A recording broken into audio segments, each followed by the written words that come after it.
I'm the hero of my story, but a villain of theirs. I try to be moral, yet I'm friends with those, not saint. Hated by those I once helped, and loved by the souls I hurt. That's the twisted tale I live, but I know you walk the same path. Isn't that true? Disclaimer: don't take everything I say as a certain truth, cause I might have made quite a lot of mistakes in my life. I lived a wicked life where I've lied, used, manipulated and cheated, but everything changes as I did, and therefore I'm sharing these lessons I've learned. The lessons I wish I would have known sooner. In the world where sick and twisted are celebrated and moral virtues forgotten, is it even worth to stay moral? Are we setting us for a downfall by striving for the goodness? Or is there still a hidden value in doing what's right? That's quite an interesting and scary question, don't you say? Given my past, you may wonder why I even bother with morality. That's a good point, actually. But what if I tell you that the line between good and evil isn't as clear as it seems? That sometimes the bad things are way more moral than the good ones? Before we dive deeper into these moral waters, let's clarify something. I know that not everybody knows what moral virtue is, so in a nutshell, it's acting or doing right things even if you don't want to, or it's not acceptable. So I guess you're no longer as moral as you thought. Just kidding. If it was decided only upon that, I would be fucked. Therefore, the morality of its own is way more complex than what's right or wrong, but for basic understanding, this will do. Okay, let's continue. Good and bad were always the clear terms in my dictionary, but as I grew older, I started to understand that both of them are not as straightforward, especially when you mix morals with them. It's a mess, I know. Therefore, here's a quick story of mine to shed some controversial light into this. This story happened quite a long time ago. I met a girl, naive and young as me, and somehow we fell in love. I was a wild card and she had her own set of quirks, but for some time we made it work. However, there was one significant problem. We were sleeping together. It's a normal thing for every couple, right? Well, yeah, it should be, if it's permitted by law. I was underage, barely over the age of consent, which is 15 in my state, but she was 14 at the time. Quite fucked up, mainly when her mother worked in law enforcement, complicating things even further. I hear you, this was wrong on so many levels, and I agree with you. Was it bad? Yeah. Was it reckless? No doubt. Illegal? Unfortunately, yes. But the question that I ask is, was it immoral? I know, I'm on thin ice right now, but hear me out. I'm not saying this to justify my actions, since I agree it was wrong and I'm fully aware of that.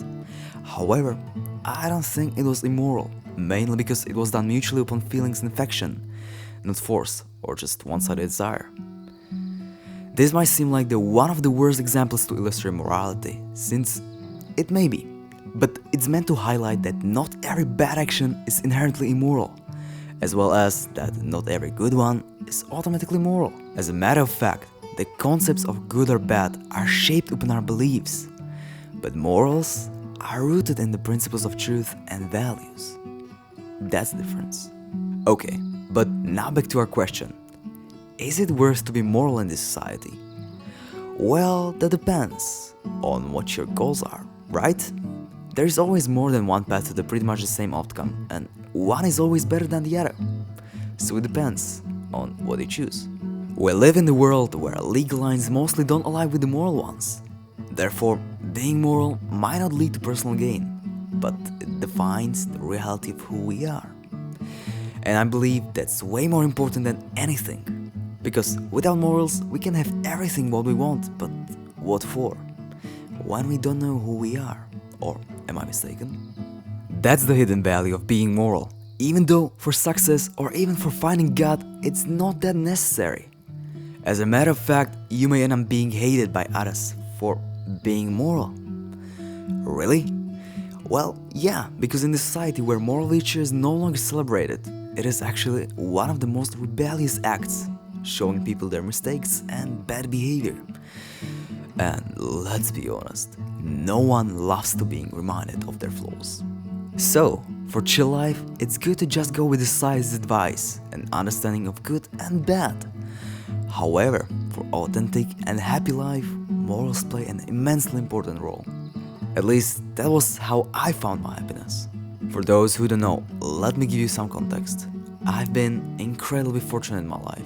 I've got love from those I cared about. I've got enough money, good health, and connections. Also some power and other desirable stuff, but those things are just cliche, but I'll let you discover it for yourself. But it was never enough for me. Greedy bastard, I know. I wasn't a moral person either. Not even good, and I thought I'm basically the god. That's why I had to lose everything. I won't bore you with the whole story, but when I lost everything, morals and values they embody were the things pulling me out of my misery. That was actually how I even found God for the first time. That's why I'm such an advocate of morals now, I guess. On the other hand, being moral doesn't make you saint. It's just a guide for acting with underlying ethics that's stripping away emotions. So decisions are easier and more transparent, though it's hard to implement it sometimes, just so you know. At least for me, because I'm human and my ego isn't helping a thing. In the end, being moral is worth only then if we strive for purpose and happiness in life. It will bring problems, boundaries we don't like, actions we would love to take but can't, and hatred by some. But that's a small price for living a full, authentic, joyful, and most importantly, truest life of our own. At least, in my opinion. Of course, the choice is yours, but the consequences are too, so choose wisely. I was lucky and I got the chance to turn around, but you are not me, so keep that in mind the next time you're about to make something wicked. That's all for today. See you soon.